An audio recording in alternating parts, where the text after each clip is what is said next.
A Series of Unfortunate Events is a book series that released between 1999 and 2006 and was intended for young readers.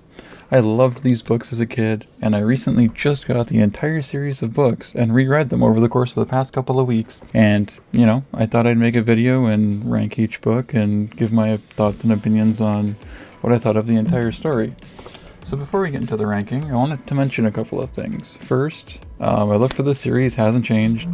And to me, this series is always going to be an S tier. But there are some books that I feel didn't match up to some of the others, and it's likely at some point during this review that your opinions will differ than mine if you're familiar with the series, and that's okay. I really would love to hear what you guys think, and, where your opinions differ from mine. It would be great. And last but not least, this ranking will contain heavy spoilers, so if you aren't familiar with the entire story and don't want to be spoiled, this video probably isn't for you. Without further ado, let's get into the the overarching story. So the series essentially follows three children known as the Baudelaire orphans, who are Violet the eldest, Klaus the middle child, and Sunny the youngest. Violet loves to invent things, Klaus is a researcher, and Sunny, who's an infant, loves to bite things and has notoriously sharp teeth. Their parents die in a fire that burns their home down, leaving the orphans without their parents' fortune to inherit when the eldest child, Violet, becomes of age. A wicked man named Count Olaf becomes their guardian and intends to steal the fortune from the orphans by nefarious means. And throughout these novels, Olaf chases after the orphans who narrowly escape his clutches, at the end of most of these books. So he comes up with some new crackpot scheme to trick the orphans or, steal their fortune up from under them. So in the first, I would say half of the series, it kind of follows this format, but then sort of changes after some bigger story events. So let's start with book one, The Bad Beginning. So this book starts by the orphans being told that they are essentially orphans by their family's financial advisor, Mr. Poe, on the shores of Briny Beach. It is said that their parents wanted the Baudelaire children to be raised in the easiest means possible. So that being said, Mr. Poe kind of interprets this as finding the closest family member to take them under their guardianship instead of doing due diligence to figure out what kind of person this guy is. Anyway, so it turns out Count Olaf lives across their city. So, they're given to Olaf under his guardianship, and it turns out he's a terrible guardian. He doesn't care for them really at all. He makes them cook for him in his acting troupe, and they have to do all the chores, do all the house repairs, things like that. And then at one point, Olaf is actually violent with the middle child, Klaus, and punches him in the face or slaps him or something like that. What, buddy? What? So Olaf's plan in this book is essentially to trick Violet into marrying him through a play that is supposed to reenact a wedding. But it turns out that, the town that they're in has a very loose legal system. So, it would turn out that if this wedding were to go through, it would actually be legal, and Olaf would gain control of the fortune and all this fun stuff. So the orphans find out about this, and I would say probably a day before or the night before the play is supposed to happen.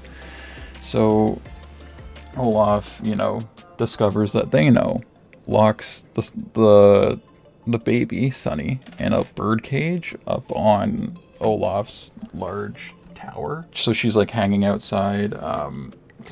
And he threatens to essentially kill her if Violet refuses to go along with it. But in the end, Olaf's plan is foiled, and Mr. Poe takes the children to their next guardian in the next book. So this book, so a couple of pros and cons about this first book. So a couple of things this book did really well was it did a really good job of painting Olaf as the villain of the series. Made him look to be a really nasty person. The whole setting of despair and helplessness, regarding the orphan situation, the book did a really good job in establishing that as well. It does a very good job of making you actually feel like they're their pain and their worries, because, you know, if you were in their position, it would be extremely scary. Yeah, and another good thing is it does a really good job at establishing the orphan's like abilities, like to attempt to break Sunny out of the birdcage. Violet, I think she makes some sort of grappling gun, like some sort of grappling hook, by like tying like a hook onto a bunch of cloth and like trying to climb the outside of the tower that way. Klaus researches law and discovers the loophole that Olaf intends to exploit to get the fortune. Yeah, so, and you know, Sunny is, you don't really get a lot of what Sunny's capable of in this book, but that's okay. Anyway, so those are like some of the 3 really good things that I think this book does really, really well. 3 things that it really doesn't do super well, or that I feel like, you know, aren't very good aspects of it. The ending felt very forced. It felt very kind of like shoehorned under the rug. It felt very kind of like unsatisfying. It didn't feel very believable. Yeah, so that's one of the big detractors for this book for me. Another one is, I know this is a character trait of Mr. Poe, but he is overly oblivious in this book, and it just gets worse and worse as the series progresses. But yeah, it's just, adults in this series are extremely oblivious, and it is extremely frustrating at certain points, but I think that's purposeful, right? So that's number 2. Like, Mr. Poe, I feel like if you would just like have listened a little bit more, maybe all this could have been prevented.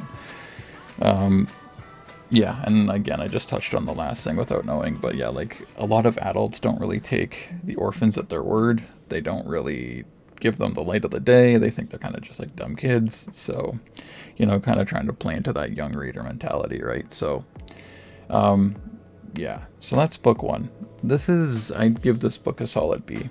A Bad Beginning is a B. It does some things really, really well, but I feel like a lot of what makes a book great is its ending. And the ending of A Bad Beginning, I didn't really buy it. I think in the live action series, they actually changed this. Changed the ending for The Bad Beginning.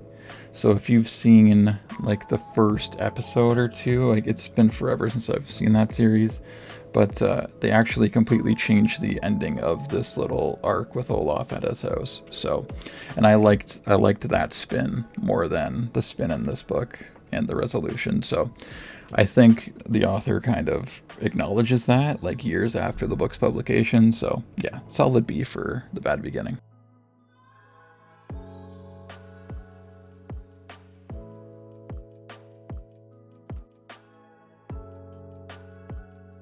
So this is kind of the first book where Olaf begins trying to disguise himself as, you know, just trying to just throw the current guardians off of his true identity, because it is known that Count Olaf is after the children, and that he intends to steal their fortune. So, you know, the adults give the guardians like a description of Olaf.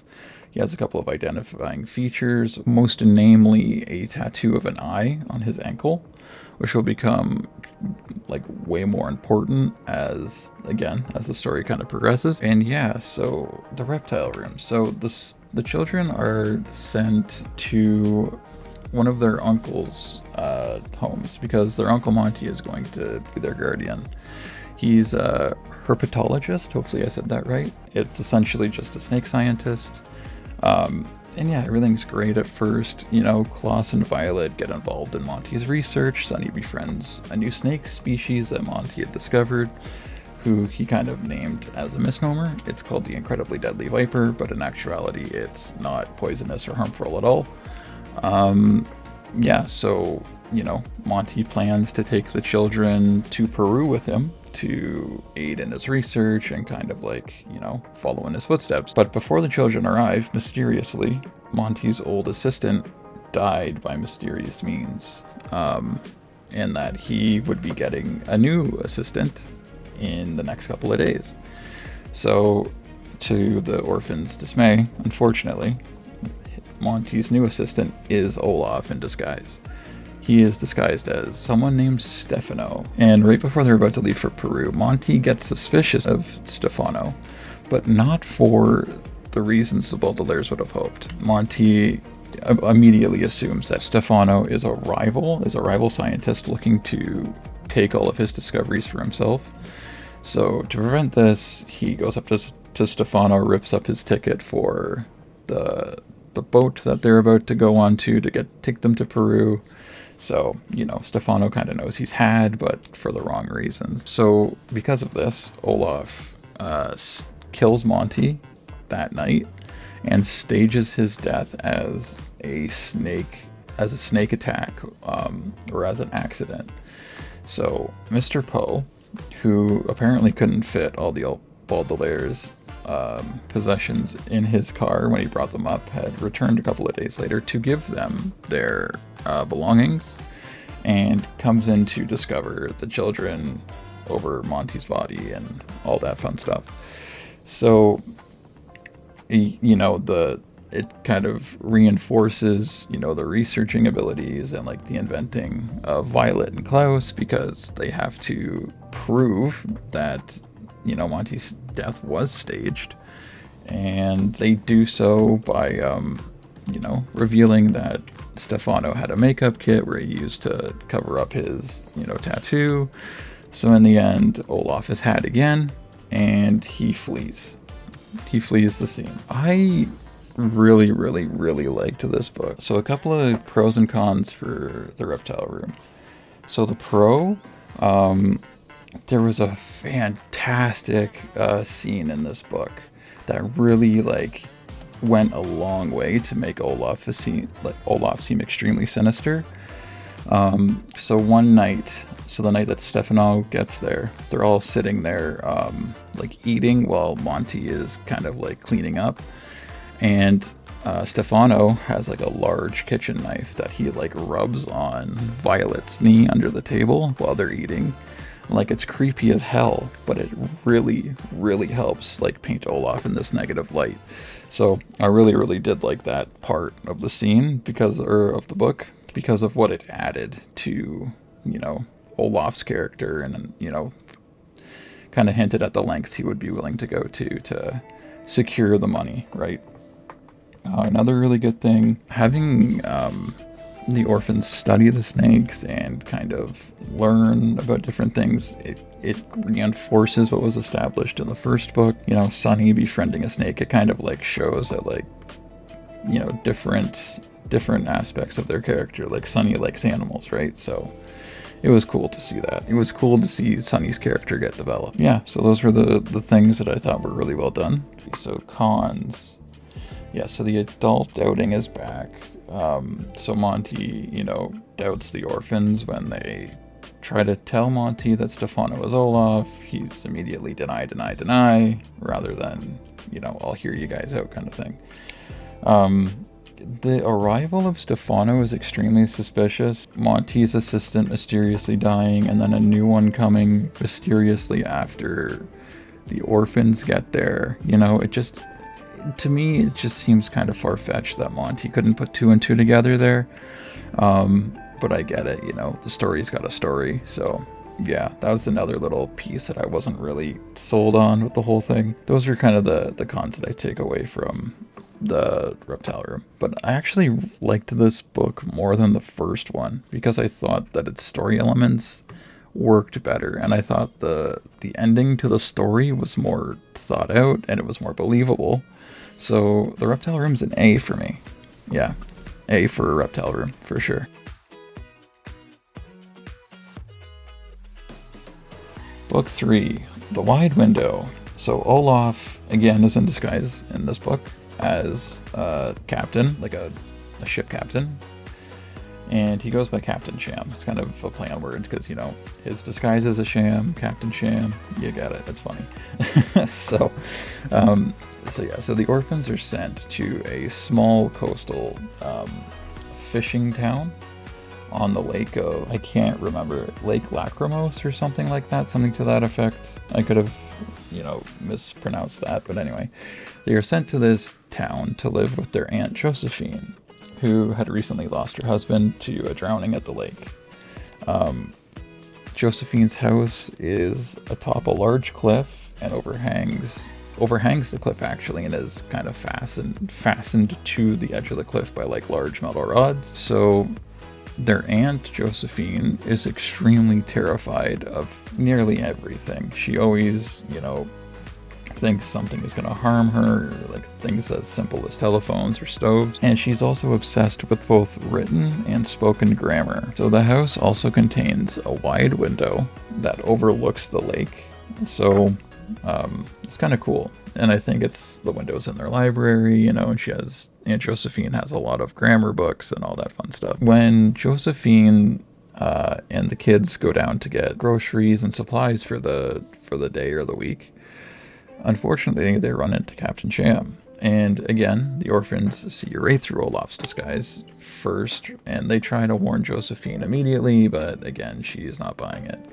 Not only does she not buy it, but she actually is quite smitten with Captain Sham. She, thinks he's very cute and whatever. So they actually exchange numbers. And later on, as the kids are sitting and eating their dinner, Olaf actually calls their house and asks to speak with Aunt Josephine.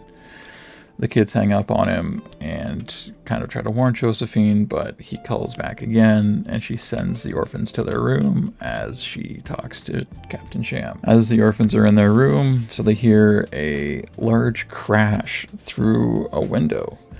And, obviously alarmed, the children head downstairs to see what's happening, and they notice the wide window broken as a storm is coming through. And they notice a note on a table. And it is essentially a note full of grammatical errors that essentially... I don't know if I can say this word on YouTube, but it's like a note. So she leaves that note kind of like declaring that she has, unalived herself, and that she's leaving the children in the care of Captain Sham. The children are immediately suspicious, but again, Mr. Poe goes along with it, so he comes to town the next day to meet with Sham to sign the paperwork, blah, blah, blah. While they're trying to sign the paperwork, the children investigate the note, and they discover that, Aunt Josephine actually left them a code in the message through the grammatical errors that led them to a cave across the lake opposite of them. So, they sneak and steal a small boat, navigate through a storm over the lake, and get to the cave, where their Aunt Josephine turns out to be hiding. She expects the children to live in the cave with her and expects them to have known to bring food and supplies and whatever, but none of that was ever said in the note or in the cryptic message, so it takes some convincing, but the orphans convince her to come back with them across the lake to prove that she's alive and that they can keep living with her. But some leeches attack the boat and they're about to sink, and then Olaf, in disguise as Captain Sham, rescues the orphans but leaves Josephine on the water to die. Everybody gets back to shore, and Sunny foils Olaf's disguise once again by biting off the wooden peg leg around his leg that has his tattoo. Mr. Poe sees it, obviously realizing that Sham is not who he says he is, and Olaf gets away again. A couple of pros and cons with this book. So I really liked the setting of this book. At one point, Josephine's house gets broken in a storm, and I thought the whole stormy lakefront kind of setting was really good. I really like it. The idea of the storm coming really helped with the urgency of the story. It kind of helped push the story along. It kind of gave it there was a lot of risk, so I thought that was cool. And the note I thought was fantastic. I really liked the note because I thought it was a very cool way to, again, reinforce everything about the children, and I thought it was a new and interesting way to to move the story along. Some cons: Aunt Josephine is incredibly unlikable. Monty in the reptile room was pretty likable, like he was kind of self-absorbed, but he was pretty likable. But Josephine was selfish and really didn't seem like she really cared a lot about the kids. So yeah, her character isn't very unlikable. Again, the whole strange newcomer to the town right before the orphans come to town. It kind of, again, nobody can seem to put two and two together. And the last thing that was kind of weird was the orphans were immediately good at piloting a boat through a storm, and they kind of like write it off by like saying that Klaus read it in a book somewhere. It's just not very believable. This was my favorite book I read in the series as a kid, and I have it here marked in my little script as like an A, but I think I gotta give it an S. I absolutely loved this story. The reptile room was fantastic as well. Maybe I'll bump that up to an S at the end too, but for now, A for reptile room, S for A Wide Window.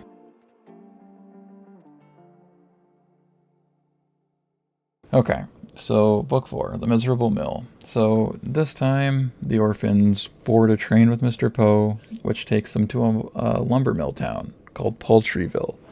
And it also has an optometrist office that kind of looks like an eye that resembles the one on Count Olaf's ankle tattoo. So it turns out the new guardian for the orphans is the owner of the mill and provides shelter and 1 meal a day in exchange for the orphans to work at the mill. So all workers are paid in nothing but coupons and gum. Yes, really. The guardian's name is Sir, and throughout the series his face is never revealed. It's always obscured by smoke from the cigar he constantly smokes. He has a business partner named Charles, who is completely spineless, and does whatever Sir says. The lumbermill foreman, who is secretly one of Olaf's henchmen, trips Klaus, breaks his glasses, and then sends him to that weird optometry office where he is hypnotized after he receives his new glasses. When Klaus is hypnotized, he is told to injure Phil, who is a fellow worker. That is like a super crazy optimist. So in the climax of the story,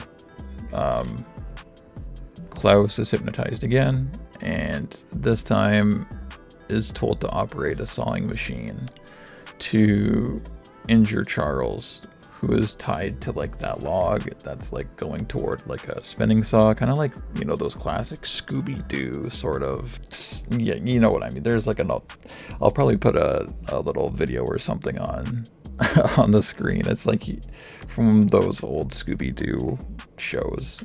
Anyway, so Violet foils this plan by finding Klaus's hypnotizing safe word that kind of like snaps him out of it. So that is kind of how that happens. And since, Klaus had been hypnotized and caused not one but 2 accidents, they are, Sir kind of like disowns them, wants nothing to do with them, and sends them on their way. Count Olaf is disguised in this book, but it's weird. He isn't introduced until like, I would say, well over halfway through the book. So in the optometry office, he's disguised as a woman named Shirley, who's the receptionist, and doesn't really play a super large role in this book. He's kind of like thrown in near the end.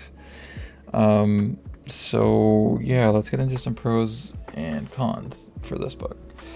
I think the hypnosis angle is pretty cool. That's something new that hasn't really been touched on in the series so far, so I thought that was cool. Phil being a one-dimensional character who's an optimist was kind of cool, kind of a change of pace. Getting insight on how logs are processed was kind of cool, I guess. I was kind of reaching for the last pro, because to me, this book has a lot more cons than it does pros. So as far as cons go for this book, many characters in this story were one-dimensional. The plot felt extremely undercooked and without direction in many, many places, especially near the end. The eye-shaped house or optometry office was kind of sort of teased to be playing a larger role in the overarching story, but we never really get that payoff, even further in like later books. So that was kind of a disappointment. And Mr. Poe's constant doubts and ignoring the obvious. It was at this point in the series where it started to get very tired and very kind of lazy, in my opinion. It kind of really lost me through parts of this story because just anybody having any kind of common sense could have probably prevented a lot of the story, a lot of the beats in this story. And the ending to this book, it felt extremely rushed, extremely undercooked, more so than in the bad beginning. So, in my opinion, this book is the worst in the series. This is an F tier book. I didn't like it. I really thought that this book did a lot of things the worst in the series. It didn't. What am I trying to say? It didn't. There wasn't enough payoff. Like there wasn't really much of a story, if I'm being honest. The story wasn't very interesting. The ending wasn't very interesting. It was a bad beginning, a bad middle, and a bad end. And the setting wasn't great either. I think this was the worst setting in the book so far, or in the series so far. So, F tier for The Miserable Mill.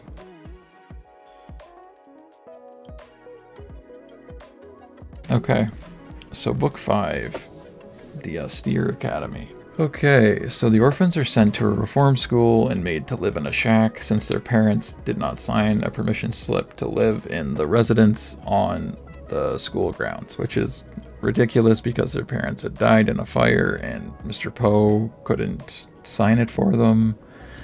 So, that was that. So, throughout their time at the school, they meet 2 of the Quagmire siblings who were triplets until a fire killed their house fire had killed their brother. So because the Quagmires and the Baudelaires had, a lot to connect on, they both had a fortune that they were to inherit. Both their homes had burned down mysteriously. They connected very quickly. So they became quick friends, and since one of the Quagmires had a passion for reporting, they wanted to help solve the mystery that surrounded the Baudelaires and Count Olaf, which is all fine and good. So it seems really cool. Everything, goes off without a hitch, really. Like, some kids are rude to the Baudelaires, but they have friends, which is a really cool angle and a really cool aspect to bring in.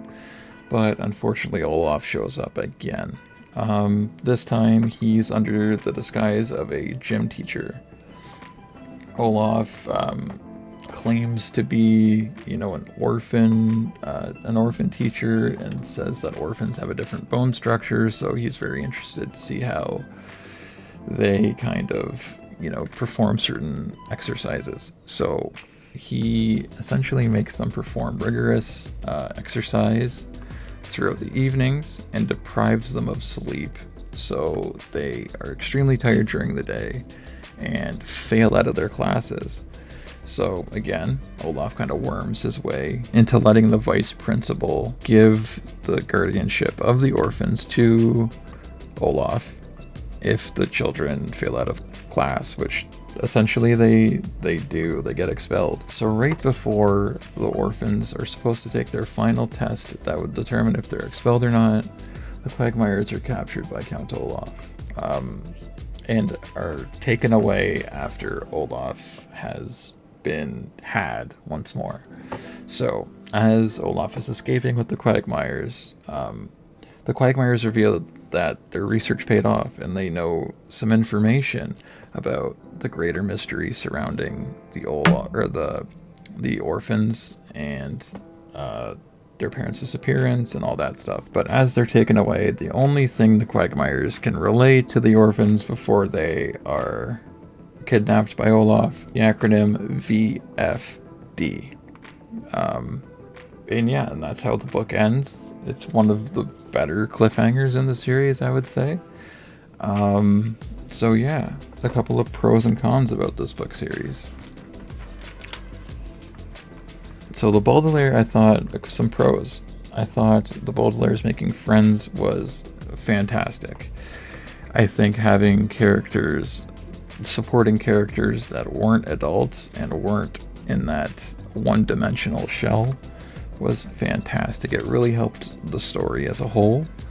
The story, like the cliffhanger for this book, really kind of drew me in and made me want to keep reading, because it alludes to a greater mystery. You know, it's maybe the house fire wasn't all it seems. Maybe Olaf is tied in some other way. You know, maybe he played a bigger role in their parents' demise than, was originally thought. Olaf capturing the orphans adds a bunch of suspense and tension for the next books in the series. So I thought it was a great plot device. I thought it was fantastic. So some cons. So there was another child they had a last name of Spats, and it was supposed to be this bratty kid. And she was very one-dimensional. She was she was supposed to be like this nasty kid, but eventually just kind of morphed into Olaf's message deliverer. Her character wasn't very good, in my opinion. So there was that. There was the orphans not being able to live in a normal residence because their parents couldn't sign a permission slip was ridiculous. Super unbelievable. Like any sort of normal kind of school would have made an exception in that case. So totally unbelievable. Didn't buy that one bit. So, and the other thing is, Olaf is supposed to be some sort of gym teacher, but he actually never gives public gym lessons to the rest of the school. It's just like these weird ones at night. It just seems off where that would be bought and not scrutinized by, other professionals at the facility. So yeah, that was another detractor. But as a whole, I really did like this book. I thought that the ending cliffhanger did fantastic things for the story. So S tier for the S tier Academy.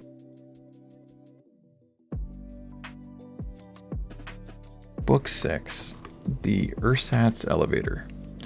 So in this one, the Baudelaires are sent to live with Jerome and Esme Squalor in a penthouse apartment.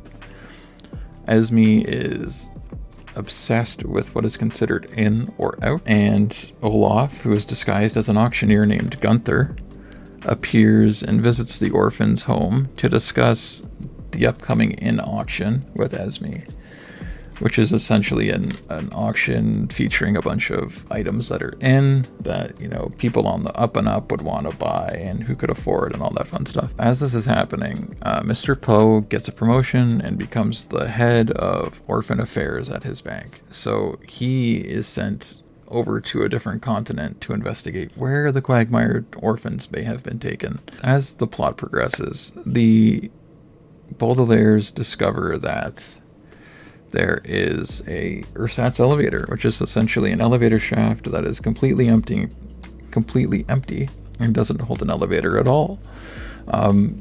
With their curiosity piqued, they travel down it using a makeshift rope and discover that the Quagmire siblings have been locked in a cage at the bottom of this elevator shaft. So knowing this, the Violet comes up with a plan to melt the bars, but in order to do it, they have to climb back up the shaft, melt or heat up large metal rods, and then travel all the way back down. And this elevator shaft is several floors, 60 something floors. So this takes a long time to do. So the orphans go down after they've heated their metal rods, but discover to their dismay that the Quagmire siblings have been moved from the cage as they get down. Defeated, the orphans go back up the elevator shaft and try to convince Esme of what they've saw. Esme, who's been kind of snarky to the orphans throughout the book, reveals that she's actually aligned with Olaf and is working with Olaf, and she pushes the orphans down the empty elevator shaft, where they seemingly fall to their death. Just kidding, they don't. Turns out Olaf, or one of his henchmen, had put a net to catch them after they had, gone up and returned to the apartment. So, Sunny, using her teeth, kind of climbs her way out of the elevator shaft, throws the rope down for the other orphans, and then they climb out to, try to head toward an auction. So later, the Baudelaires discover that Olaf intends to smuggle the Quagmires out of the country using the auction. So the orphans try to make it to the auction house. The orphans confront Gunther. They reveal his identity, but they can't stop Olaf from getting away with the Quagmires. And Esme is also revealed to be in cahoots with Olaf at this point as well. Alright, so some pros and cons with this. I thought the Esme plot twist was very, very good, and pushing the orphans into the elevator shaft was great as well. And I think this book did a very good job of adding to the greater mystery, because it turns out how Olaf was getting the Quagmires in and out was using a underground passage that seemingly led to the Baudelaire orphans' old home which had burned down, which raised questions like, why is there a secret passage connecting an apartment building and the orphans' mansion? It kind of also adds to maybe their parents aren't all what they seem, right? So it's just adding new dimensions to this greater mystery that I thought was really, really well done. But some cons. Esme's husband, Jerome, was well-meaning, but again, he was spineless. He was like Charles, so, he kind of just did whatever Esme told him to do, and it was kind of like really this again kind of thing. So, I could have done without that dimension of Jerome's character. How the Baudelaire orphans got out of the shaft with Sunny's teeth was extremely unlikely, and even with suspension of disbelief, it's still pretty far-fetched. I wasn't a huge fan of that, but I get they have to continue the plot. Also, at some point in the story, the orphans search for Gunther in the hotel by listening at all the doorways of the other different rooms, which doesn't really seem logically sound to me, because maybe somebody is sleeping. Like, there's no way for sure there's no way you could definitively say someone is in or out of the hotel based on listening at doorways. It doesn't make sense. That was also not just a very good sort of plot device. It seemed like a waste of pages, honestly. The ersatz elevator, I thought it was good. I didn't think it was amazing by any stretch. I have it here as a B, but I'm trying to see if I want to shift it around a little bit. Do I think it's a C? No. Do I think it's an A or an S? No. So I think B is the correct thing for me. So ersatz elevator, I give it a B.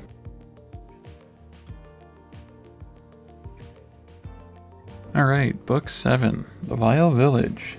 So Mr. Poe plans for the orphans to be adopted by an entire village instead of single guardians, since word has spread that terrible things happen to their guardians, which par for the course, really. The orphans pick from a list of possible towns and select one that is named VFD, which stands for the Village of Foul Devotees. The town is obsessed with rules and burns people at the stake who do not comply with them. Hector, the town's handyman, takes the orphans to his home to live with him, since the rest of the town doesn't really want to take the responsibility for them. Hector invents a large, self-sustaining airborne mobile home, but keeps it hidden since it violates one of the town's rules. Olaf plants a body double, who is mistaken for Count Olaf and then killed. Olaf then disguises himself as a detective and pins the murder on the Baudelaires. The orphans are put in jail and discover that the Quagmires are being hidden inside of the fountain in the village's square. The Baudelaires quickly break out of prison, free their friends, and attempt to escape with Hector on his flying machine. After Hector and the Quagmires make it aboard safely, the ladder is severed and the Baudelaires are forced to return to the ground to face an angry mob of townspeople. It is revealed that the detective is Olaf, and he makes a getaway on his motorcycle while the mob chases him. The news of the murder reaches the newspaper, and now the world is convinced that the orphans are murderers. So the orphans begin walking around the surrounding desert completely alone. That's just the basic outline of what happens in this story. Yeah, so some pros and cons about this guy. The story was longer in length, which I think really allowed for more plot devices and to be more fleshed out. I really think the longer books in this series do a much better job of telling a story than the shorter ones. I think The Miserable Mill was like the shortest book of the entire series, and I think it really shows. Like, that book was not great in my opinion, but as this one was really, really well done, I think, because the story for this was really interesting. I won't go super into detail and like ruin the story because, you know, if you do want to read these kinds of books, you know, I want to leave a little bit. I don't want to spoil everything for you. There was a very good payoff at the end of the story, since the Quagmires, you know, get rescued and get away. Like, it's not all doom and gloom all the time, which is nice. Having a whole village kind of look after the kids was kind of cool, and more members of Olaf's like acting troupe coming up more and more and having more roles to play, I think really flesh out, reestablish the conflict between Olaf and his gang and the children. So I thought that was really well done as well. Some of the things that this book didn't do super well, where the Baudelaires getting blamed for Olaf's death is pretty far-fetched. Like, you know, the entire town turning on the kids when they barely know him is kind of ridiculous. Doesn't really make a whole lot of sense. The original plan the orphans had while trying to escape the jail didn't really make a lot of sense. They were trying to like dissolve the brick, like the mortar between bricks, by having water continually like erode it. It didn't make a lot of sense. Like, it wasn't very practical. So that's another thing that was kind of like eh. And then the third one, having the children walk super far from the bus stop to the village, was kind of unnecessary. Like, it was like, you know, a lot of times in this series it kind of feels like things are exaggerated just to add negativity and fuel to like say like, oh look, now they have to do this. Kind of like the whole I had to walk to school both ways uphill kind of thing, where it's just like it just seems exaggerated and unnecessary, and I think it kind of like detracts from the story as a whole. Just my opinion. I'm going to give this book an S as well, just because of the different set pieces that come in and the payoff at the end. I really thought this book did a really good job of just making the story interesting and giving you that decent payoff that wasn't really happening from the books earlier in the series. Sure, Olaf is foiled temporarily, but he's never caught, right? So it gives a little bit of conclusion, which I think is really nice. So yeah, book 7, File Village, S rating.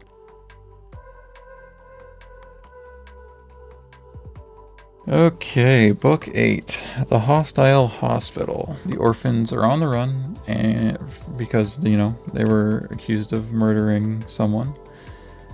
So they're on the run and convince a local shopkeeper to let them send a telegram to Mr. Poe, trying to convince him of their innocence.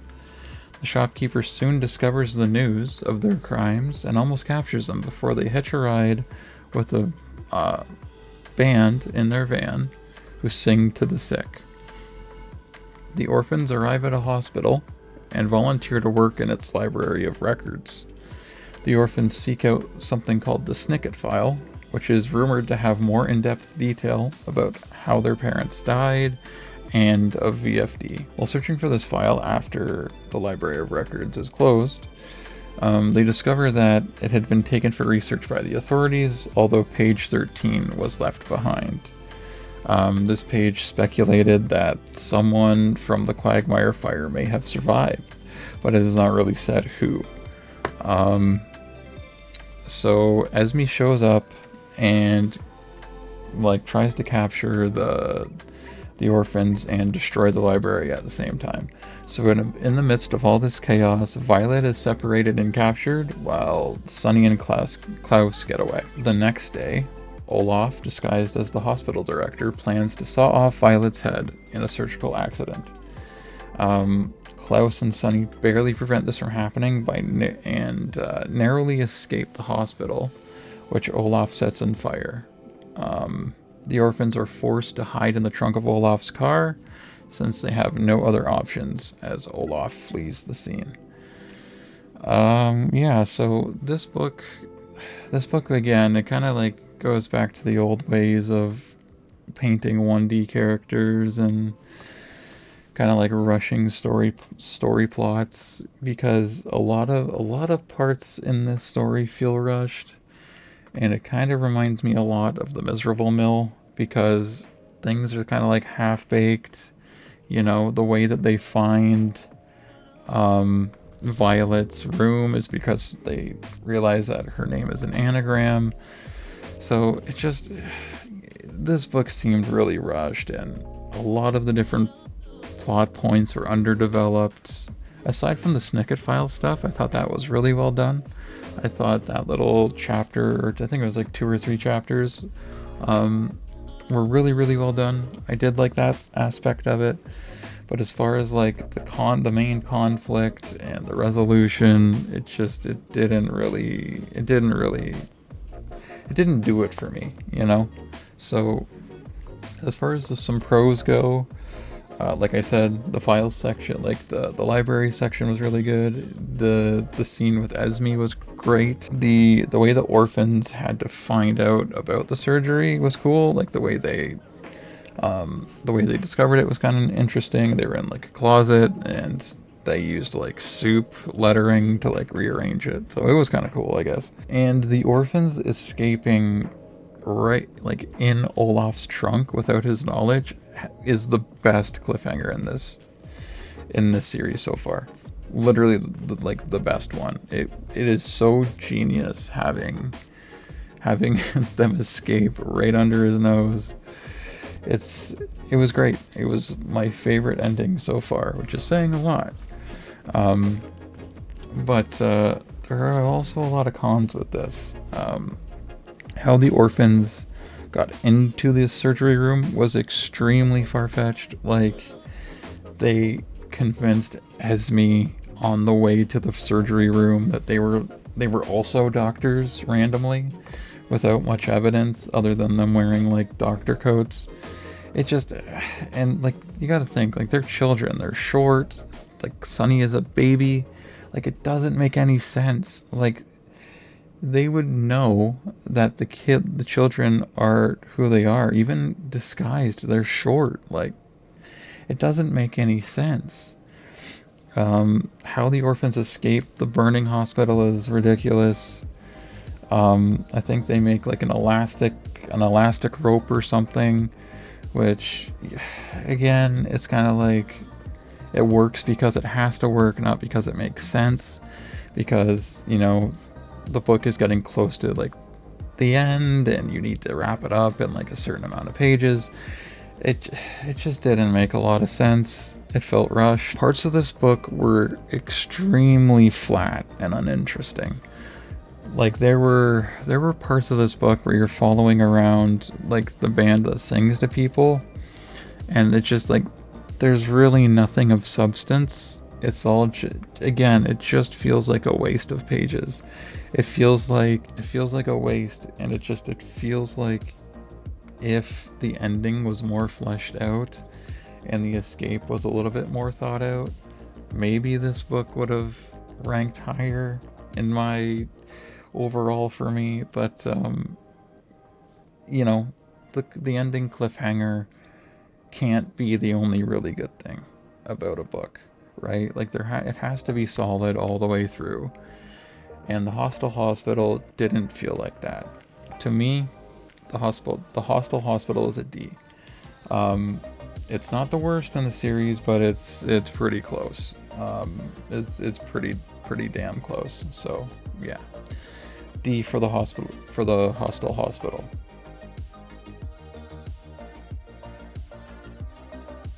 Okay, book 9, The Carnivorous Carnival. So Olaf drives to a small unpopular carnival to ask a fortune teller where the orphans are, just like every other time before.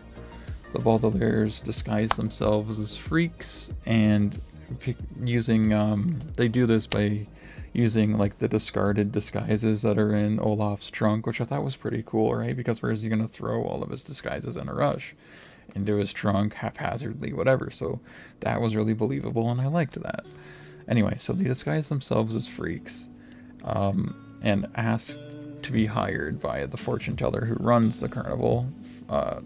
Asks to get hired so they can blend in with the surroundings and keep an eye on Olaf and all that fun stuff. After some investigation, the orphans discover that the fortune teller is a fraud named Olivia, who used to be a member of VFD. Not the village VFD, but the actual like VFD that they've been trying to figure out the identity of. Olaf also around this time brings lions as a gift to the fortune teller for all of her help, and he actually starves them and plans to feed freaks to the lions as an attraction to make the carnival more popular. Things go awry, and the other freaks of the carnival join Olaf's troupe, and Olivia is inadvertently fed to the lions. Olaf then tricks the orphans into thinking that he doesn't know who they are and that they are joining his group like the other freaks. Sunny is brought into the front of the car to kind of like sit with everybody else, while Klaus and Violet are attached in a carnival car that is going to be towed by Olaf's car.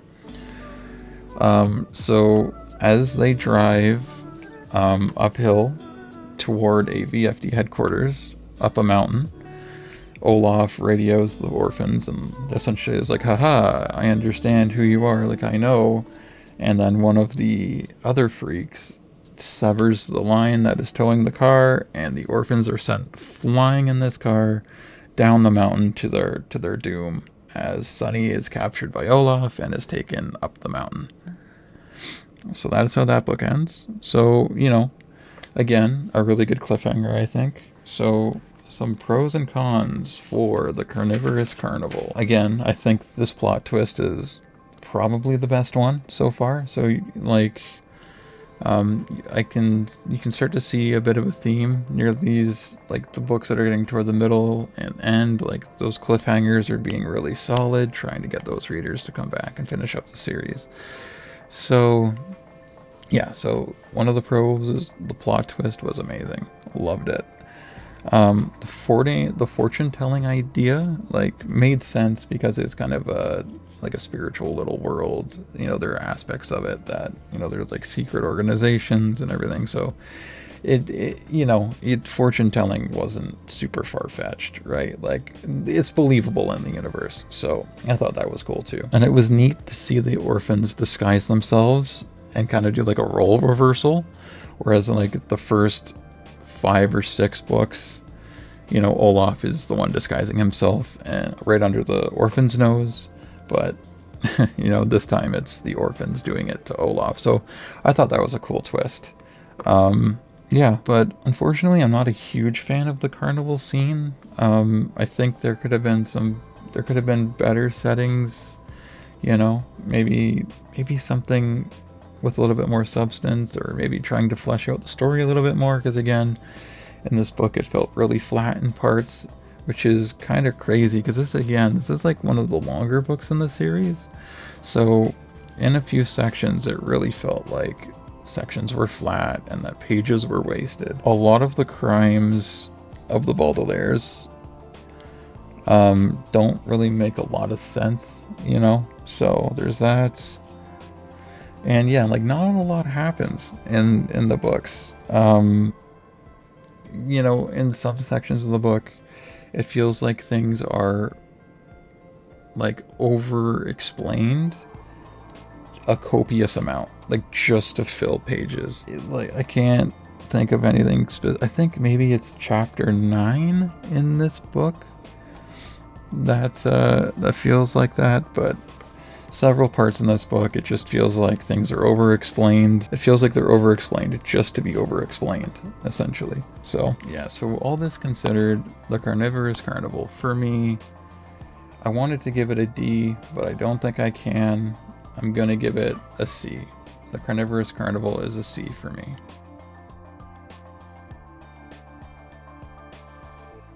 Alright, Book 10, The Slippery Slope. So Violet and Klaus narrowly escape death from careening down the mountain by building a drag chute with some of the hammocks that the freaks used to use for like beds. And I think Klaus pours molasses on the wheels to act as like a kind of brake. Anyway, so they get out of that and then decide to trek into the mountain. Just to like hide from the elements because, you know, it's starting to snow and everything like that. Meanwhile, Olaf takes Sunny to the peak of the mountain that has a frozen waterfall off one of its edges. And then Violet and Klaus meet up with some snow scouts and discover that one of its members know about VFD. So, you know, after all the other scouts go to bed that night after they're staying in this cave that they found, the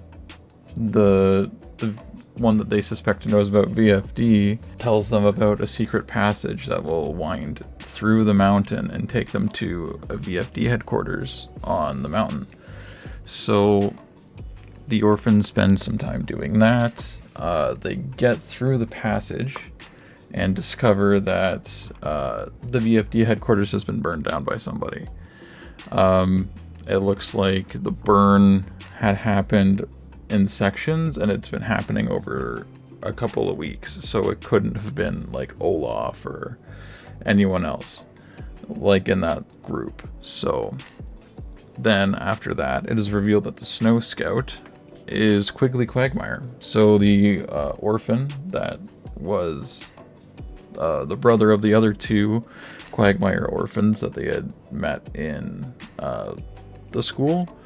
Turns out that he survived and that he's been trying to get back to his brother and sister and has kind of been following in the Baudelaires' footsteps. There's mention of him waiting in Monty's house after the events of the reptile room. So I thought it was a really cool reveal and a really cool tie-in to the story. So back with Olaf, it's revealed that two people that Olaf is like familiar with but is kind of like nervous around show up at his camp on top of this mountain where he's kind of been forcing Sunny to do like all the meals for his group again, kind of like in the Bad Beginning. And Sunny is like becoming a pretty good chef. Like her character development in like the last book or two, I don't know if I mentioned it for the last book, but in the last book or two she's really started to she can walk and talk now, and she's really into like making meals and, you know, working with spices and things. So I thought it was a really nice change, because Sunny's character from the beginning of the series till about like book 9 or 10 had kind of been super one-dimensional. Like she uses her teeth to get out of situations, and I mean, like, it's pretty far-fetched, and I think the whole thing in the Ursat's elevator kind of probably motivated the author to try to flesh her character out a little bit more. which I think they did a good job with. So yeah, that's where Sunny's kind of going now. Like, she's kind of has her own lane, which is good. Anyway, so these two people that meet Olaf give him the rest of the Snicket file. So whoever had taken it from the hospital took it to the VFD headquarters on this mountain and had left it behind when it got burned down. So it is heavily implied that these two people were responsible for burning down the headquarters. So after all that, Violet invents ice climbing shoes because they realize that Sunny is on top of a mountain that's nearby where they are at the headquarters. So she builds these ice climbing shoes, climbs the mountain with Klaus and Quigley rather, and confront Olaf and all of his troop. But they're masked as the Snow Scouts, so they can't really see their true identity. And again, they use the leverage of, we know where the sugar bowl is, but they really don't. So a bunch of stuff ensues, and the two people that Olaf is nervous around actually came through on a toboggan, and all three children try to get into the toboggan and escape down the waterfall. Because around the time of year that this part of the story is happening, it's around the first spring thaw, so that frozen waterfall thaws, and they all get sent downriver. And unfortunately, Quigley gets separated and, breaks off and goes down a separate tributary, and Sunny, Klaus, and Violet are in the toboggan, careening down this river, going who knows where. And that's kind of how this book ends. A couple of things that the Slippery Slope did well. Let's see. So it's kind of a pro and a con for me, because the VFD headquarters being burnt down, it at this point in the story is really starting to feel like a cop-out. Because it feels like whenever there could be like an interesting story point that could like build on the mystery, it goes down in flames. Like, it just at this point it seems like everything is getting burned down, and it's just it kind of leaves the story to be a little hollow. It doesn't really, like, the story kind of shoots itself in the foot a lot, especially from here on and down into the later books, as I'll get into. But a lot of times when there's like cool opportunities that the story could have taken, it really feels that, they're taken away for no particular reason, So that's what this situation kind of feels like, although there was something really cool that came from this, because in the kitchen of the VFD headquarters, the fridge was left uninjured, really, because it's in a fire and those things are industrial. So it turns out that there was a secret message hidden in some of the leftover food items in the fridge that, tried to lead the three children to go to the hotel, which is the last safe place, which is visited in a couple of books. But yeah, so that is revealed as the last safe place, is this hotel back in the city. So it's kind of like who's going to get there first kind of thing, because the Snicket file described that, so Olaf knows about it, and now the children know about it. So it's like, okay, who's going to get there and, make sure it's safe before all members of VFD head there and meet, because that is also explained that there's this big meeting that's going to happen with all the members of VFD, and, they have to try to keep it secret from, all the other members. Because I don't know if I ever said this before too, but this was kind of alluded to in book 7, where there was a big schism in VFD, which means that like half of it went villainous and half of it stayed like true. So Olaf and a lot of his other friends were actually a part of VFD, but they schismed and went on to the bad side. Whereas like Kit and the Baudelaire parents, assumedly, were on the good side. So there's that element of the story, and that's kind of hinted at, over the next couple books. But anyway, I digress. So there's the message for the hotel, which I thought was really cool. And then something that was kind of half-baked as well was that at one point they try to trap Esme, but kind of have like a change of heart. Because maybe, the author wanted to keep the orphans redeemable, I guess, and maybe they thought that if they captured Esme and tried to use her as leverage, it would paint them to be like villainous. I don't know, it felt super unnecessary. It was one of those sections in this book where I was just like, why is this a thing? And another pro about this book as well, I really liked how they got out of I really thought, developing a drag chute and applying like molasses on the wheels to act as like an impromptu brake. I thought it was really, really clever and reinforced Violet and Klaus's problem-solving skills, so I really, really enjoyed that. So my ranking for The Slippery Slope,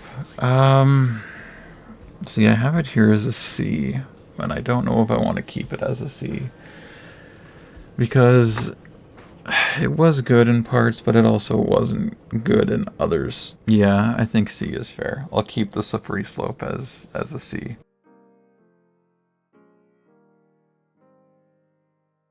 Alright, The Grim Grotto, Book 11.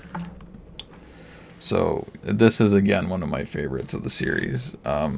So, what happens in this book is the Baudelaires travel down the mountain in their toboggan, and they eventually run into a submarine.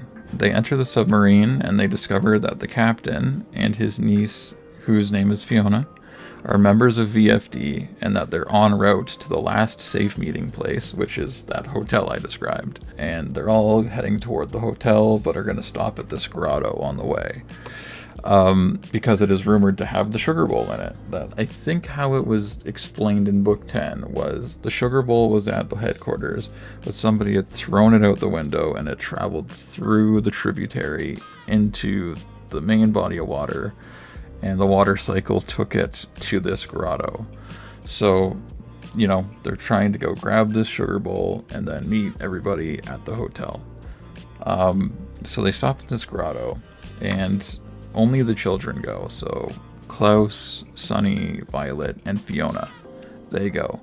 But Phil, the optimist from book 4, shows up here as a crewmate, and Captain Wittershins, those two stay behind on the submarine to kind of, keep tabs on everything.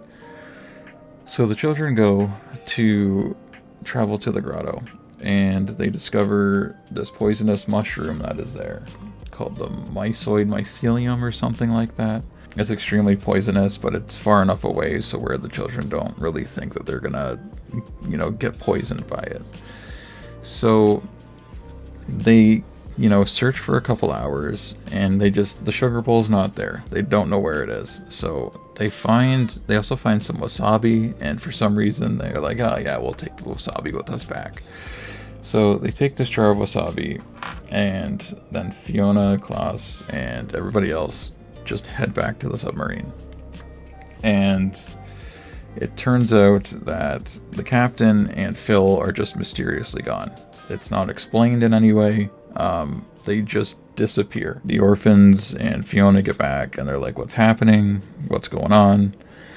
And after they get back, they also notice that Sunny has been poisoned by mushrooms because they had somehow gotten into her diving helmet. So they have to try to solve that. So in the midst of all the chaos of trying to figure out where the captain is, where Phil went, how to cure Sunny, they don't realize that Olaf in a larger submarine comes and engulfs their submarine and captures it. Olaf again captures them and takes them to an interrogation room because they try to leverage the sugar bowl thing again. So they're taken to an interrogation room to be interrogated by the Hook-Handed Man, which has been a recurring troop member in smaller roles in the stories. I don't know if I've really explained him because he hasn't really played a huge role in any of the stories up to this point. At any rate, it's revealed that the hook-handed man is Fiona's long-lost brother. They had been separated a while back because he was blamed for house fire that, you know, hit Fiona's home and I think burned her family. So, you know, they're reunited, and it kind of makes the hook-handed man call into question his allegiances to Olaf, and, you know, Fiona convinces him to help everybody escape back to the submarine. Unfortunately, Fiona and the hook-handed man are caught, but the orphans make it back to the submarine okay. The orphans then discover that horseradish will cure the mushroom infection, but they don't have any on them, and they realize that wasabi is a substitute for it. So they try the wasabi on Sunny, and it works. So Sunny gets cured, and around this time, Olaf comes back and realizes that they had gotten out. But before he can do anything, a very large sea monster or something big comes up on the sonar scanners and causes Olaf and his henchmen to draw their attention elsewhere. Next, they get a telegram on the smaller submarine from Quigley, telling them that they need to head to Briny Beach to meet up with someone from VFD that will take them to where they need to go. The orphans repair a hole in the submarine that Olaf came through and make it down into the water and get away.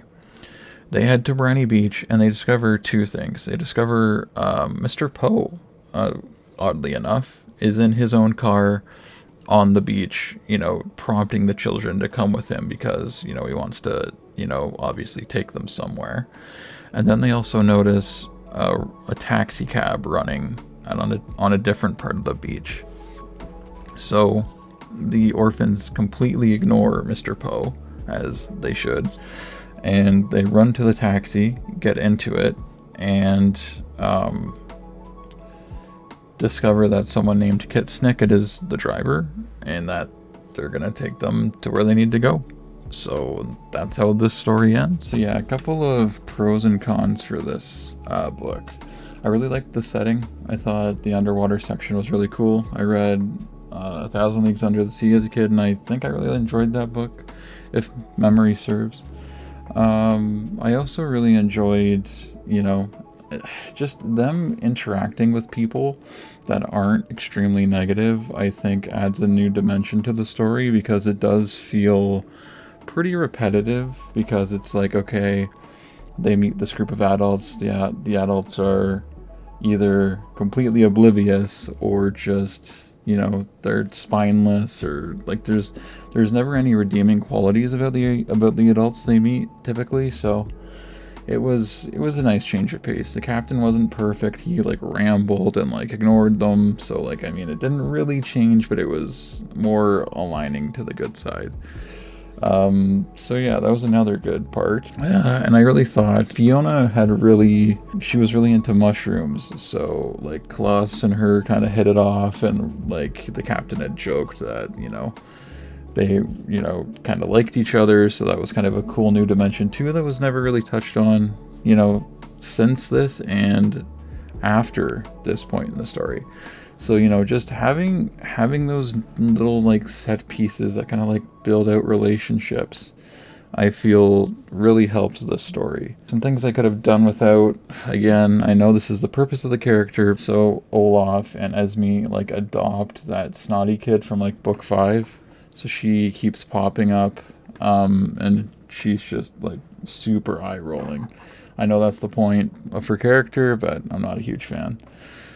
What else did I think was really well done, or that I think this book could have improved on? Again, so there's in one point in this book, towards the section when they're heading toward the grotto, there's like rumors of like this headquarters that's on this island that this grotto was supposedly underneath, and we never really get any resolution on that. It's not really touched on until book 13.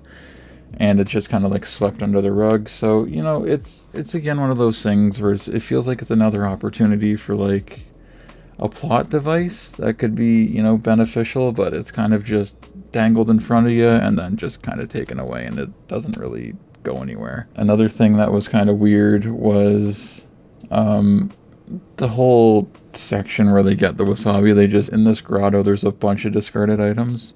The probability that they're just like, oh yes, this one random thing of wasabi, this is the thing that we should take back. It seems a little MacGuffin-y, so, it is what it is, but it was kind of like, just like, we just so happen to have the wasabi. It's just like, whatever. And I think those were like two of the main things that I really had an issue with in this book. For the most part, I thought it did a lot well, showed another side to one of Olaf's henchmen. Grim Grotto is an S for me. It's probably one of my most favorite books in the series. It's definitely up there.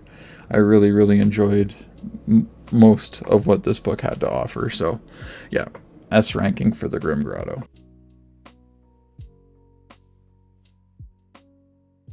Okay, so this is where these next two books, I know I'm gonna get people who have read the series, I know, are probably gonna disagree with me a lot. But yeah, so the Penultimate Peril. So the story for this book kind of goes as follows. So Kit drives the orphans to the front lawn of the hotel, which is supposedly the last safe place of VFD. They're kind of sat down on enjoy a picnic that was placed for them there ahead of time. And Kit informs them that, since the day of the week that this conversation is happening, it's Tuesday. And then there's a big VFD meeting that's apparently going to happen that Thursday, so in a couple of days. And she says to the orphans that they need to infiltrate the hotel and discover if it's safe or not to have the meeting, or if, all hope is lost and there's no safe place left in the world. So she tells them that they need to do this by disguising themselves as concierges, and that the main concierge of the hotel are two twins that one is rumored to be aligned with VFD, and the other is rumored to be a spy or an enemy of VFD. So, and they're identical twins, so it's next to impossible to find out who is who. But yeah, knowing that, they go to the hotel, they disguise themselves as concierges, and they try to suss out which lead concierge is what, but they can't really determine that. Before long, there are 3 separate calls that come in for concierge help, so the 3 orphans split up and go on their own individual paths to each one of these calls. Violet goes to the roof and she discovers that Ola, Esme, Carmelia, which is the kid, they're all on the rooftop pool inside of a wooden boat.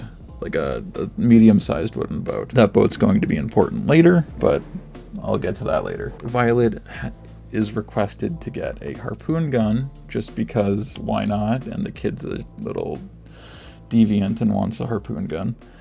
So Violet gets it for them and discovers that Olaf intends to hold a party to murder the VFD residents. Or capture them, or he intends to do harm to VFD. So she eavesdrops on this and, returns to the lobby to inform her kids, or to inform her sibling. Loss goes to one of the floors and is called to Sir and Charles's room, which, if you aren't familiar, is from book 4, The Mill, my least favorite book of the series. And they want to be taken to a sauna. They want to be escorted to a sauna. Even though the sauna is on the same floor and it's not super far away, they want to be escorted to it. Klaus, helps them go to the sauna. I think here is where they find out that the sugar bowl is going to be delivered overnight by Crow. So just so that, there's no danger of it falling into the wrong hands, kind of thing. Klaus returns from that, and then Sunny goes to the kitchen, or a restaurant. And one of the head concierges gives Sunny a VFD door lock, which appeared in book 10, which was a lock on the door to the secret passage that kind of opened it and like showed that the headquarters had been burned down. But anyway, Sunny gets that lock and is told to go and lock the laundry chute door in the basement with it. So Sunny goes and does that. And then they all converge back and kind of are like shrugging their shoulders like, we really have no idea which one is which. The night passes, and then in the next day it's suspected that the sugar bowl had been delivered throughout the night and had been delivered into the laundry chute. Olaf intends to go down there and get it, but before he can, Olaf and the children are put on trial for murder because Olaf is found out, and the children are suspected murderers for their crimes, in the previous books.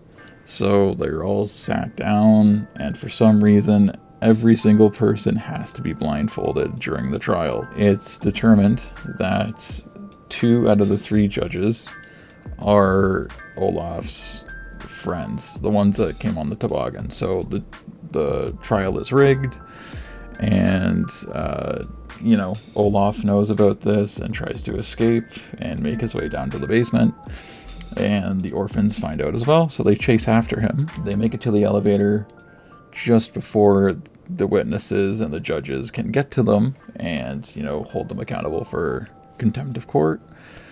They head down the elevator into the basement, and they open the door and discover that the sugar bowl isn't there.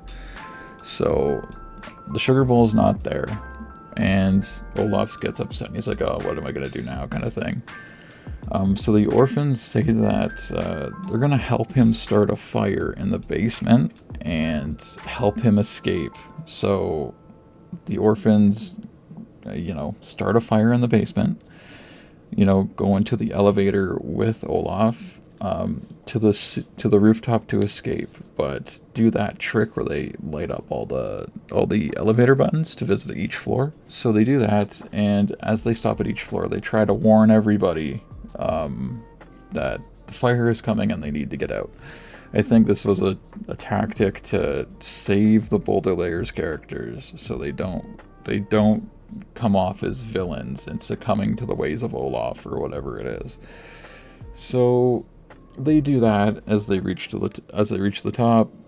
One of the main judges from the first book, tries to stop them from boarding the boat in the pool and using a drag chute to fly off the roof and into some nearby water that connects to the sea. The judge fails because Sunny bites the judge's hand, and they fly off of the roof, land into the water, and make it to the sea, where Olaf finally has the orphans in his clutches as they sail the seas without anyone being able to follow them or anything like that. And that's how this book ends. I've purposely left out a couple of story bits. There's a pretty large section of this book I didn't kind of go over because, I didn't think it was super important in the grand scheme of things. So, if you guys are looking to go back and reread these books, I heavily encourage it. I think they're a lot of fun to read. So my thoughts on this book are pretty negative, I'm not gonna lie. Leading up to this book, in the last 3 or 4 books, this has kind of been hinted at as like, the place where things are going to happen and essentially shit's gonna go down. And it just didn't. It like nothing really happened. There was a trial that felt kind of shoehorned in just to make conflict, to put Olaf and the children together so that they could escape and set up the events of Book 13. It really didn't make a whole lot of sense. Like the whole blindfolded thing didn't make any sense. Large parts of this book felt super flat, and that they didn't really lead to anything. There was no payoff with the sugar bowl. There was no loose ends that were starting to get tied up, because this is the second last book in the series. There should start to be some resolution, and there just wasn't. There wasn't any resolution to this book. You know, as I'm talking, I'm finding it really difficult to find things that I did like about this book. There wasn't a whole lot that I did, to be completely honest. I thought, you know, the setting I thought was good and it was interesting. Like I think that if this story was this particular book was written differently, it could have been like a B or an A or even an S. But the setting was good. It just, like, the events in the setting fell flat. Maybe because it was too similar to the apartment building in book 6. Maybe, you know, maybe the author couldn't really think of anything interesting to put in. I don't know. But that's honestly the only positive thing I can say about this book, is that the setting was okay. And that I liked the concierge idea. It was kind of interesting. It was a good setup that really didn't pay off. Oh, one thing I forgot to mention, but the fire they light acts as the signal for VFD to know that the hotel is unsafe and that they shouldn't go to it. And I think it's the setting that brings this thing into a D and not an F. This is probably my second least favorite book of the entire series. It did not... Again, this is the second last book of the series. You should be trying to tie up loose ends and, you know, really hook that reader to go into book 13. And, like, you know, like, there has to be things that are at stake, and it doesn't feel like there's anything there. So D for the penultimate peril.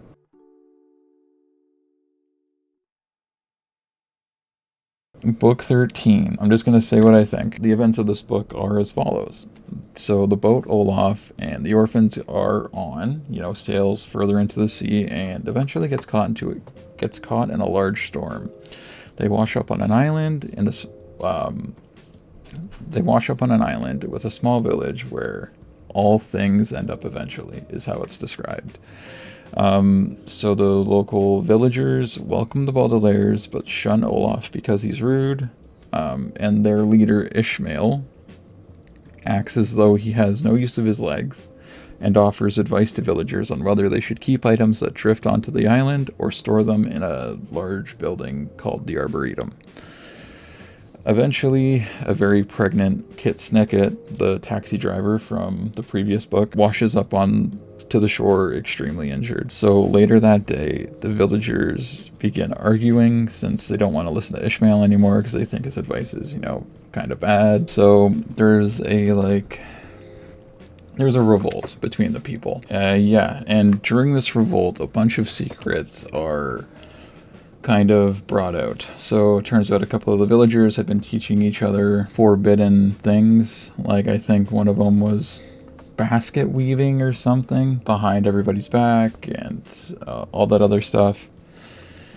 So, you know, the revolt's happening, and it turns out that Ishmael had been lying to everybody. So his feet weren't broken, and he's fully mobile and can walk around, and was actually going to the Arboretum to use these items that had washed up. And he actually began chronicling all of the unfortunate events in the world into a large, like, chronicle, I guess you could say, in which he called a series of unfortunate events. Roll credits, I know. So the orphans kind of discover that their parents actually helped write earlier entries in this chronicle. And then during that large argument between villagers, Ishmael fires a harpoon at Olaf, and injures him. And I have to kind of backtrack a little bit here, but Olaf, at the beginning section of this book, had attempted to disguise himself as a pregnant woman by holding the diving helmet that Sunny was trapped in, that was covered in the mushrooms from book 11. That was saved. Olaf had grabbed that, and he had taken it with him on this boat. So when the harpoon hit Olaf, it first hit the diving helmet, and it, like, broke it and sent the mushrooms out into the island so that they could infect everybody. But yeah, Olaf gets hit with this harpoon and kind of like lays on the beach, pretty much on his deathbed. But before we get the resolution for Olaf, the children are panicking and, like, oh no, the mushrooms are out. We need to find another cure. So it turns out the Arboretum had a apple tree, either inside it or around it. I'm not exactly sure the location. But turns out that there's either their parents or someone before them that had come to the island had essentially made the cure an ingredient in the apples that are grown on the tree. So all the orphans had to do was eat the apples and they would be cured. They try to bring these apples to the villagers to cure them, but the villagers decide to leave on a boat because they're kind of done with everything that's happened and all the strife that the orphans have brought. So they leave the island without taking any apple or anything like that. And it's really not established what happens to them. So Ishmael and the islanders get on this boat and they're gone. So they're left with Kit and Olaf on the beach. Before Olaf dies from his wounds, he reveals that him and Kit had been assumedly romantically involved. So he gives Kit one last kiss, and Olaf died. Then Kit proceeds to go into labor. She successfully delivers her baby, but dies during childbirth. So the orphans are left with this newborn for a year. They spend a year on this island raising this child, inventing, whatever they need to survive. They plant more apple trees, so no one who visits the island in the future will ever have to worry about the mushrooms. The orphans, with their new child, get onto a boat after a year and decide that they're going to head back to the mainland. And they begin traveling back to the mainland, and that is how the story ends. So how do I feel about this? Not great. Okay, so a couple of pros, and I really had to scratch my head for these. So having a group of people on the island actually hold Olaf accountable for his misdeeds was great. I thought that finally we're getting some of that resolution for Olaf that should have started coming last book. So, having him, not con his way into the village was like, oh, finally, someone with some brain cells is actually in the story. That was cool. The Arboretum holding a bunch of items that had washed up on the beach throughout the years was really cool because it kind of like leaves this trove of knowledge that's kind of cool to look back on, kind of like a Smithsonian or like a historical museum. So me being a history nerd, I love that stuff.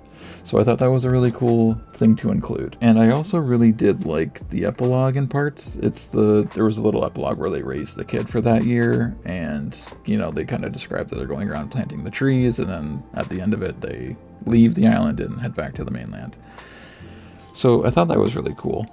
And again, I didn't entirely like that part, but I thought the sentiment was cool. So now for the cons. So the whole sugar bowl thing, it's never resolved. We never get any meaningful resolution about VFD. The members that were supposed to meet at the hotel are never heard from again. Quagmires are never resolved. We never know what happens to the Quagmires. It's rumored that, they were ambushed by eagles and survived. But that's literally all of the follow-up we get. After, what was it? After book 7, when they fly away, we never see them again. That's it. There's nothing else. We never see Quigley after book 10. After his telegram, he never shows up again. Olaf's death was extremely unsatisfying. It feels like such a dull way to end of like a villain.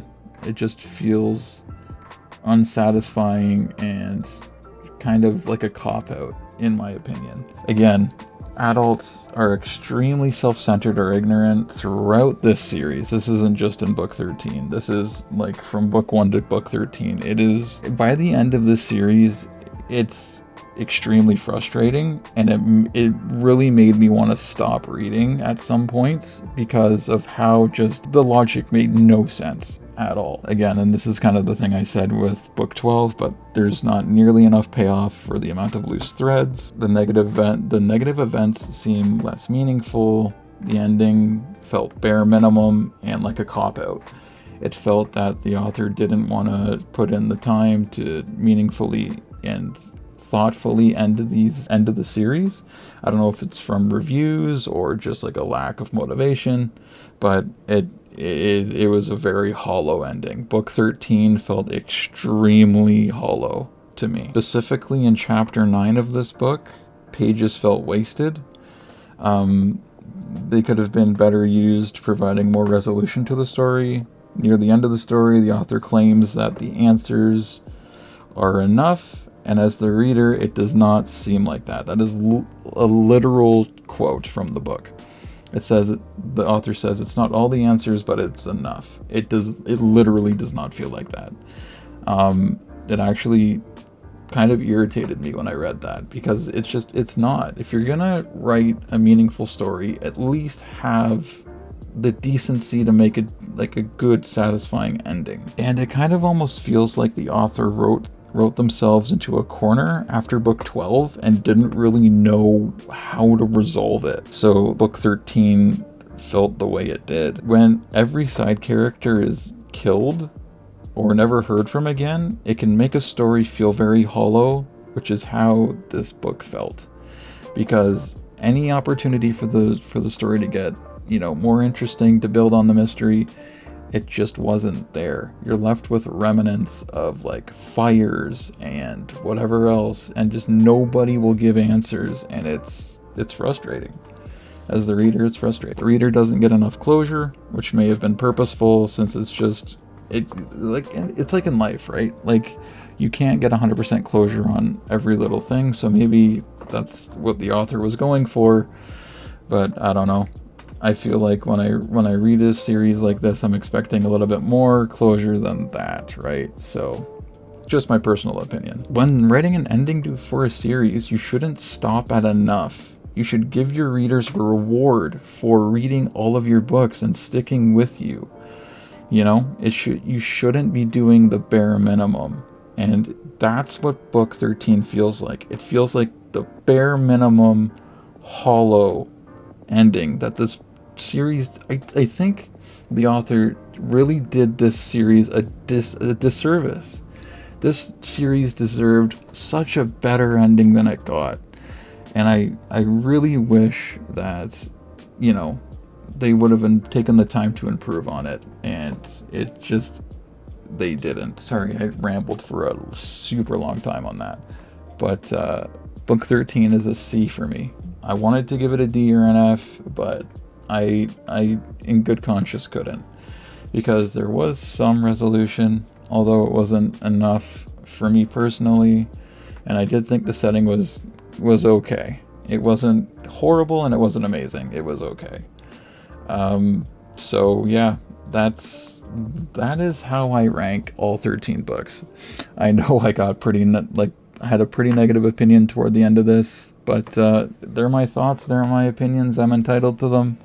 If you guys feel differently, that's okay. It's totally okay to have differing opinions. It's, a part of life, right? So I would love to hear what you guys thought about this series, and like how you feel differently than I do, I think those kinds of healthy conversations are essential to just life in general. So, enough of me rambling. Thank you all for being with me on this one. I know it's a little something different than I'm, used to doing. So I'll catch you guys in the next one. And until then, keep it chill.